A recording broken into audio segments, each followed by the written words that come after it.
ప్రజాపాలన గురించి పాటను రచించి పాడి మన ముందుకు తీసుకొచ్చినటువంటి మరి కుమార్ యాదవ్, మధుకర్ యాదవ్ గారికి, సభాధ్యక్షత వహిస్తున్న సోదరుడు శ్రీనివాస్ గారికి, నన్ను ఇక్కడికి ఆహ్వానించినటువంటి మా సోదరిమణి ఇందిరా శోభన్ గారికి, పావని గారికి, శ్రీధర్ గారికి, మా సాంస్కృతిక సోదరులందరికీ పాటలు పాడుతూ పల్లెలలో ఉత్సాహాన్ని, ముఖ్యంగా ప్రజల తెలంగాణ సంపదను మరి విస్తృతంగా ప్రచారం చేస్తున్నారు.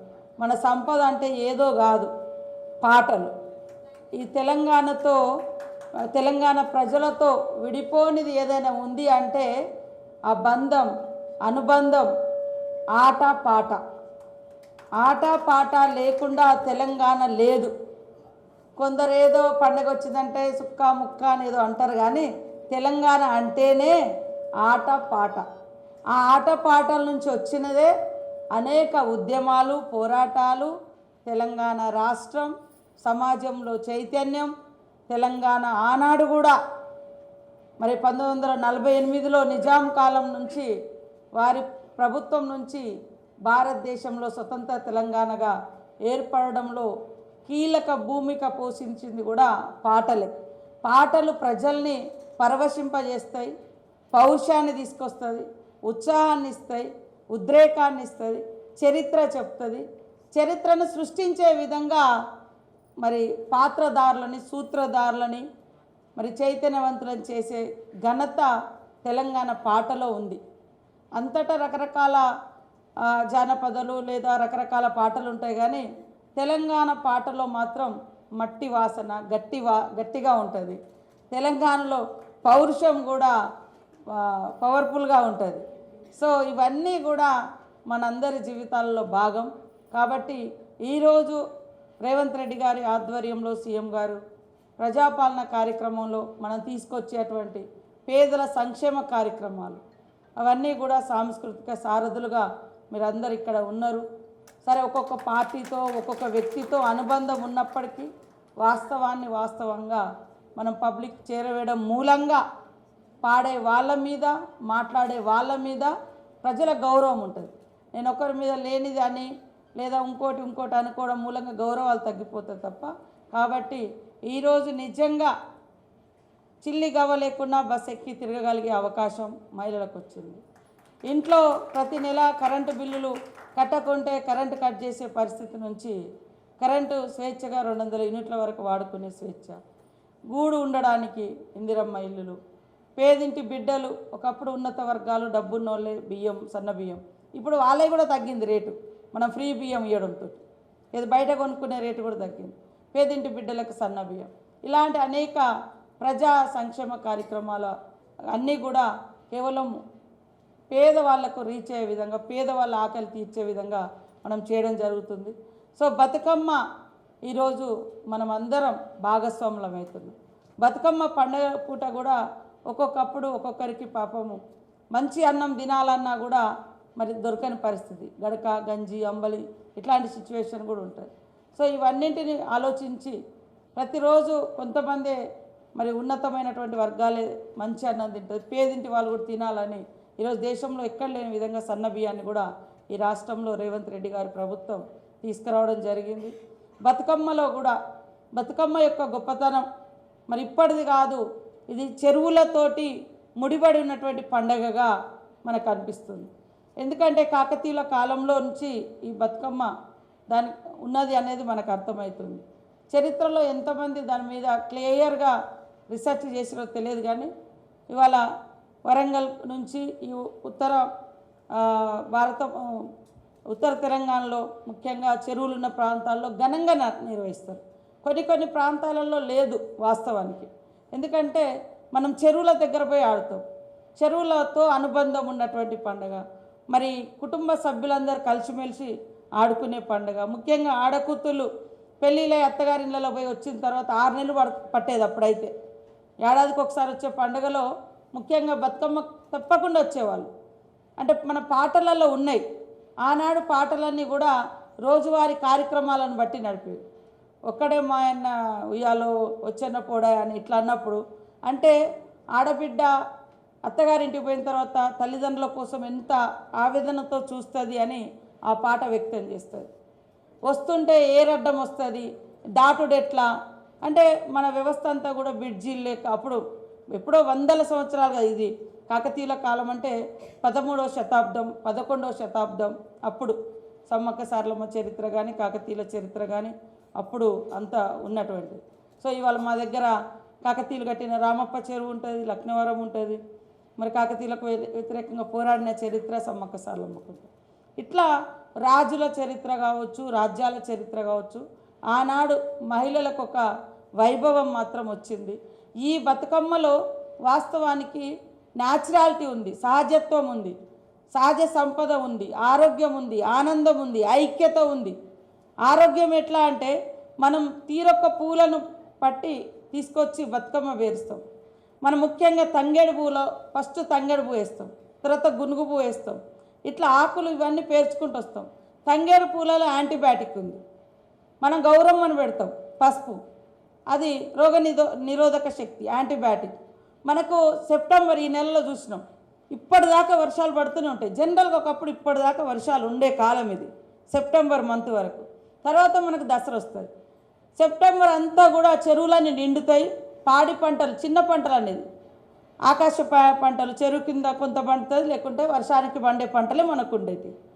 సో అప్పుడు వచ్చే నవదినుసులతోటి నైవేద్యం పెట్టి గౌరమ్మలను పూజించుకొని ఆడకూతురు అత్తగారింటికి పోయి ఎప్పుడో 6 నెలల తర్వాత వస్తుంది. తిన్నదో లేదో అని చిక్కిపోయింది, బక్కబడ్డది నా బిడ్డ, అత్తగారింటి కాడ మంచిగా తిన్నదో లేదో అని దేవునికి పెట్టి మళ్ళీ బిడ్డలో పెడతారు. మనం అందరం చెరువు గట్ల కాడి తీసుకెళ్ళి ఒకరిదొకరు పంచుకొని తింటారు. ఎంత గొప్ప ఆత్మీయత అక్కడ ఉంటుంది అంటే ఒక అనుబంధం ఉంది, ఆరోగ్యం కూడా. ఇవాళ ఇన్ని రోజులు మనము సర్ది ఉంటుంది, ఈ కాలం జ్వరాలు వచ్చే కాలం, జబ్బులు వచ్చే కాలం, గొంతులు పట్టేస్తాయి, రకరకాల జబ్బులు ఉంటాయి. కానీ ఆడి పాడడం మూలంగా, గొంతెత్తి పాడడం మూలంగా 9 రోజులు ఎంత ఆరోగ్యము. పాడగా పాట ఏమంటారు, తీయగా ఉన్నది లేదా రాగం వస్తుంది. అట్లా గొంతెత్తి పాడతాం. చప్పట్లు కూడా మనకు యోగాలో చప్పట్లు కొట్టాలని చెప్తారు. 44,000 నవనాడులు ఇక్కడే ఉంది, బాడీ మొత్తం ఈ 2 చేతులలోనే ఉంటాయి, ఇక్కడి నుంచే ఉంటాయి. చప్పట్లు కొట్టి ఆడడం మూలంగా ఈ వర్షాకాలంలో మనం పట్టినటువంటి జబ్బులన్నీ కూడా వెళ్ళిపోతాయి.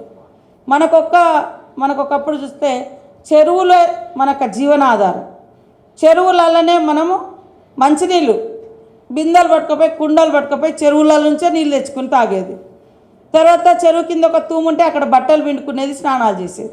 తర్వాత మెల్లగా బావులు వచ్చినాయి, తర్వాత బోర్లు వచ్చినాయి, తర్వాత ప్యూరిఫైర్ వాటర్ వచ్చింది.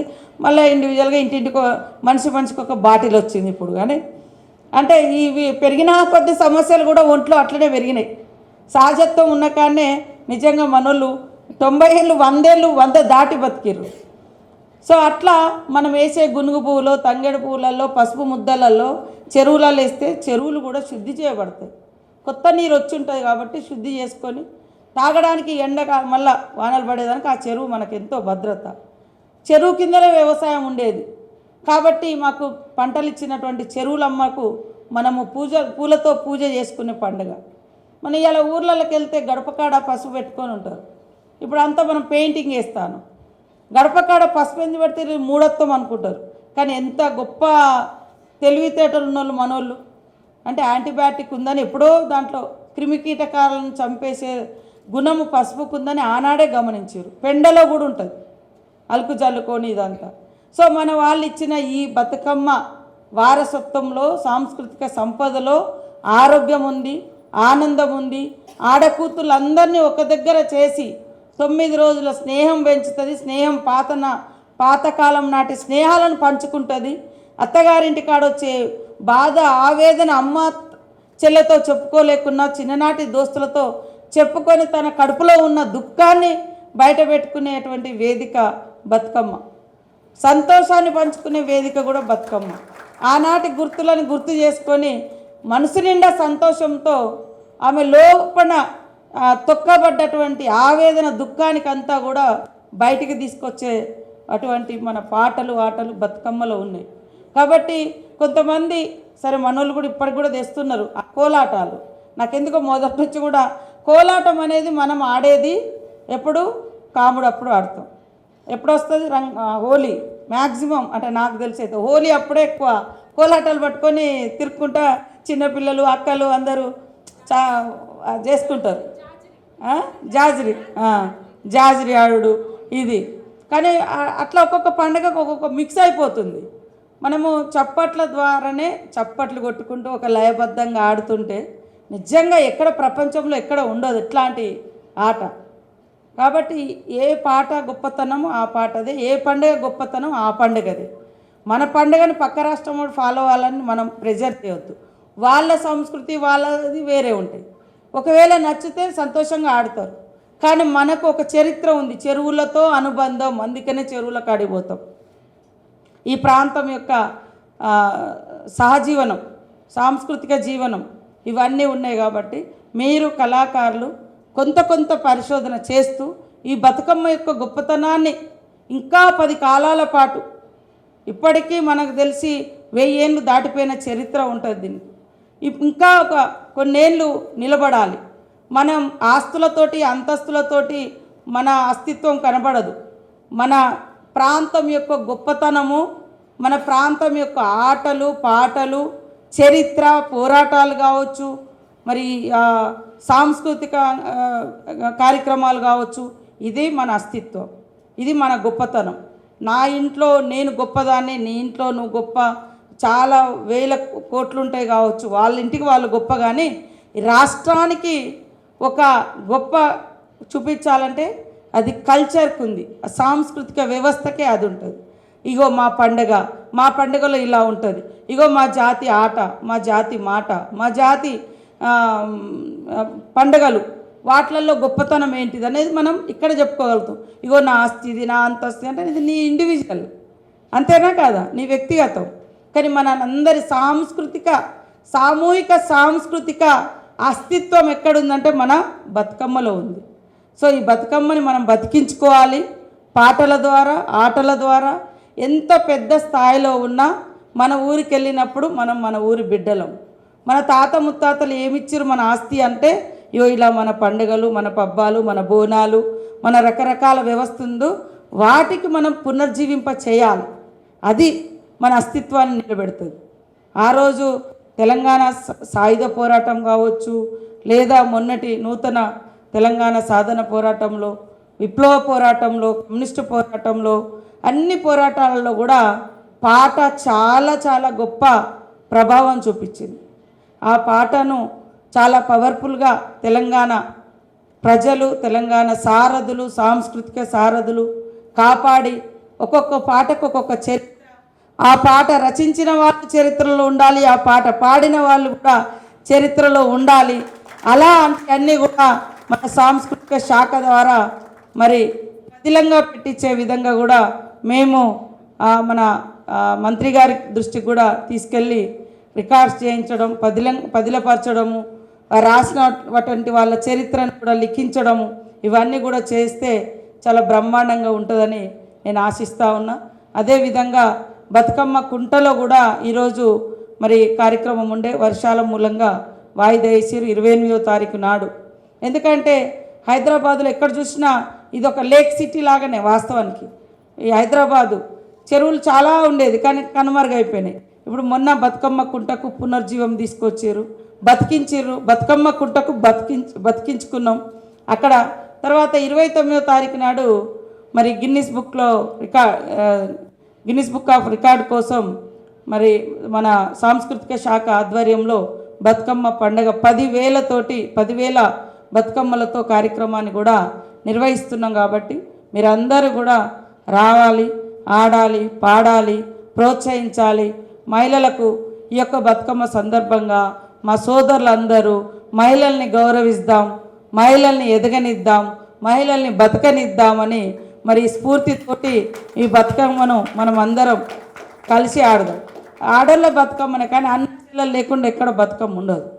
బతుకమ్మ పెద్ద బతుకమ్మ వేస్తారు ఊళ్ళలో. వేసినప్పుడు ఆడేటప్పుడు మేము ఉంటాం, ఎత్తుకునేటప్పుడు మీరే ఉంటారు. మళ్ళీ పెద్ద బతుకమ్మ చెరువుల కాడికి మోసుకొచ్చుడు కానీ, చెరువులో తీసుకెళ్ళి చెరువులో వేయడం కానీ, చెరువులో వదలడం కానీ, ఇదంతా మళ్ళీ అన్నల పాత్రనే ఉంటుంది. మళ్ళీ పూలు తీసుకురావడానికి కూడా అన్నలకి పోయి అడవిలలో తంగేడు పూలు, గునుగు పూలు మన ఊర్లలో ఊరు బయట ఎక్కడో ఉంటుంది. అట్లా పాత్ర అంతా కూడా అన్నలదే. అత్తగారింటికి పోయిన ఆడబిడ్డను కూడా తల్లిదండ్రులు పెద్దవాళ్ళు అయితే మరి సోదరులు పోయి తీసుకొచ్చేది ఎన్నో కిలోమీటర్లు నడిచి వ్యయ ప్రయాసలకు వచ్చి. అందుకని పాటలలో మా అన్న ఇయ్యాల వస్తా అన్నాడు రానే లేదని బాధతో పాడే పాటలు ఎంత అద్భుతంగా ఉంటాయి. కాబట్టి అలాంటి పాటల్ని బతికించుకోవాలి, తద్వారా బతుకమ్మను భవిష్యత్ తరాలకు అందించాలని కోరుకుంటూ మీ అందరికీ మరి చాలా టైం తీసుకున్నా అందరికీ కూడా బతుకమ్మ శుభాకాంక్షలు, అడ్వాన్స్ దసరా శుభాకాంక్షలను తెలియజేస్తూ జై బతుకమ్మ, జై జై బతుకమ్మ.